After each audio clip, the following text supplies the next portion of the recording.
It's been just over a year since the Olympus Imaging, their camera business became OM Digital Solutions Corporation. How does the Olympus side of Micro Four Thirds look about 13 months in? In that time, OM Systems has announced a trio of Pro lenses. We'll come back to those later, as well as their fourth lens, a weather-resistant 100-400. OM Systems has just announced their new WOW camera, and in front of me, I have a press release announcing a new flagship in the OM camera lineup.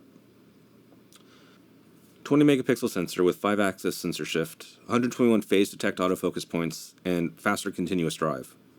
Of course, it does DCI 4K, dual SD card slots, and built-in wireless connectivity. There's a brand new TruePic 8 processor. Does that sound familiar? Well, that was the press release for the OM-D E-M1X back in 2016. 5.5 years later, we're still talking about a 20 megapixel sensor in a flagship Micro Four Thirds camera. Is 20 megapixels bad or wrong? No. Canon's flagship 1DX is 20 megapixels, the same sensor as in the R6.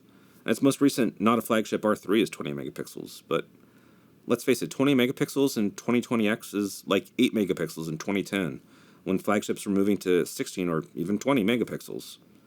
Sony, Nikon, and Leica are all past the 40 megapixel mark, and Canon's been adamant that there was going to be a camera on top of their R3, a potential Sony A1 spec competitor.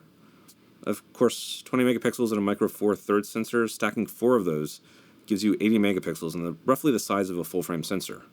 Well, 76.8 megapixels in the same physical area, so we're playing with a bit of funny math. And we're also talking about a $2,000 to $3,000 price range, US dollars, for the Micro Four Thirds flagships.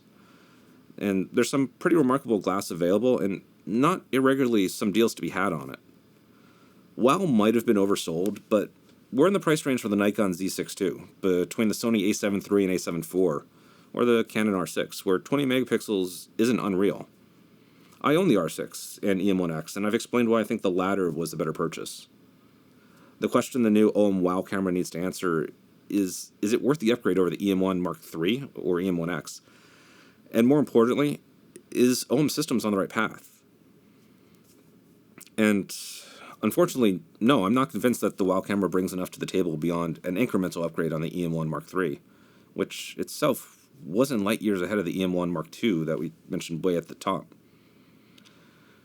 The advances in the imaging sensor and autofocus systems, they will be of interest to sports shooters and wildlife shooters that need a smaller system, but honestly, the most competitive sports shooters are going to be shooting Canon, or maybe Nikon, and increasingly Sony. The systems that have a mature professional support structure. And from what I gather, wildlife photographers are increasingly valuing excessive resolution and cropping flexibility that you're just not getting with the 20 megapixel sensor here. That means there's no halo body for Micro Four Thirds, and the exceptional lenses are let down by imaging sensors in the bodies. The high-resolution modes are nice for landscape, but Fuji GFX has significant pressure on that market as well, without the drawbacks of computationally stitching multiple images. The faster readout should help with autofocus, which was something I said OM would need to work on to compete with the newer crop of cameras like the R3. The in-camera video may be improved. I wouldn't be surprised to see support RAW recording to external recorders, since the E-M1X already does that. As far as OM Systems to date, I like that they originally focused on lenses and brought out Pro lenses that had a constant fast aperture and that were weather sealed, along with the one non-Pro lens, which is also supporting weather sealing. Micro Four Thirds is a portable system, and environmental protection, allowing you to bring and use the system anywhere, has been a big selling point for it since the original EM5. Even a modest bump in resolution to 24 megapixels, well, that's a 20% bump, would have been appreciated and in line with expectations for the GH6, albeit not enough for a non-facetious WOW in itself. There's something that's been bothering me. From where did this WOW concept come? It's certainly colored my opinion, and if OM thinks that this is an awe-inspiring, forward-looking camera, they failed. But I can't find any OM or Olympus statement that made a claim to that effect. No reference to promising a real WOW camera in so many words. OM has leveraged the term for their Test and WOW program, offering prospective buyers a 4-day loaner from select retail partners. Of course, the OM-1 isn't yet offered. Instead, WOW appears to stem from an interview with the OM Digital Solutions CTO a year ago, where he said, "Sono nakane wa minasan go ooh," or there are products where people will go ooh, and there needs to be some aspect of the device that causes that reaction, which seems perfectly reasonable. A Japanese language camera site summarized the interview, and an English language site picked up the summary, running it through Google Translate, and oddly kept most of the questions intact, but changed the last question. Tomura Tarashi Kamrabari ya Runzu wa Denai to the phrase, wow products, which stuck. The truth is, although I haven't shot with it, this looks like it's going to be a pretty good camera. Disappointment really comes down to two things. This really looks like what the EM1 Mark III should have been if you ignore a few things like the super fast 50, 120 frames per second burst rates, which would have been unexpected back then. And two, the internet's expectations of a WoW flagship at a $2,000 price point. There's a bump in dynamic range, which is nice. But if it can pull off some intelligent optimizations, maybe it's enough to save some particularly challenging lighting situations. Once more, this is not likely to be one of those points of interest for those looking to maximize quality for portfolio wildlife shots. Certainly not for controlled studio shots. Maybe landscape, although exposure bracketing seems like the way to go there. But really, this should be most use to nighttime street or journalistic photographers in similar situations. And that's another market where Fuji has some strong influence, not to mention Leica if you go up in price. Also surprising for a camera that's designed to go pretty much anywhere, reviewers have not been thrilled with the ergonomics when wearing heavy winter gloves. Cave top with gloves on, it's very hard to push only one of those buttons. When you're using gloves, it's actually quite difficult to touch some of the buttons. While OM system upped the level of weather sealing, I'm a little bit disappointed as to how unusable the OM-1 is with thick winter gloves. What could OM have realistically brought to the table? Really upping their AI modes. Blink detection in some form has been around for over a decade, but nobody's really done what Samsung did with their NX line in 2014 with its jump and baseball auto shot modes. Yeah, they weren't perfect, and if you needed a shot, you'd want a burst from which to choose.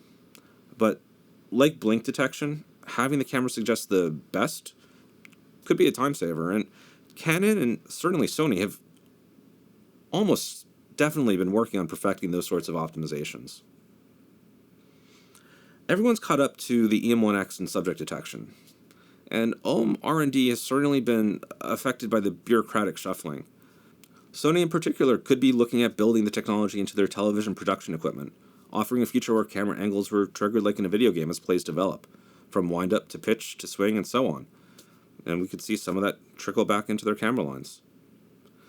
What else? RAW recording internally would have been a surprise, albeit unlikely for several reasons. Patents, secure digital card bandwidth, and the target audience for Olympus's lineup historically just being the first three.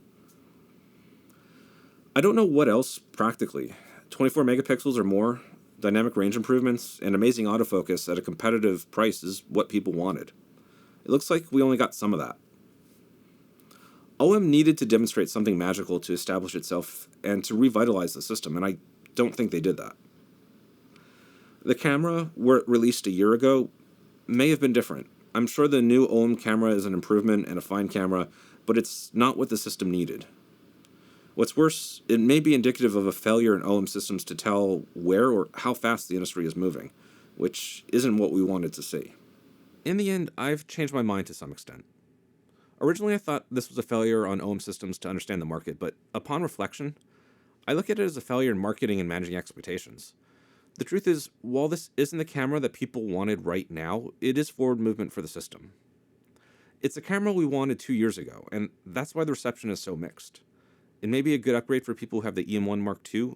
It is a notable improvement over the Mark III in some clear ways, but personally, I still think the EM1X is the standout value, and for people that want the grip ergonomics anyway, it's the way to go unless you have some very specific shooting envelope concerns.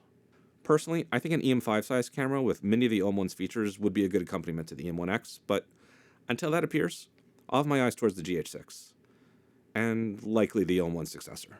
Thanks for watching, and I'll see you next time.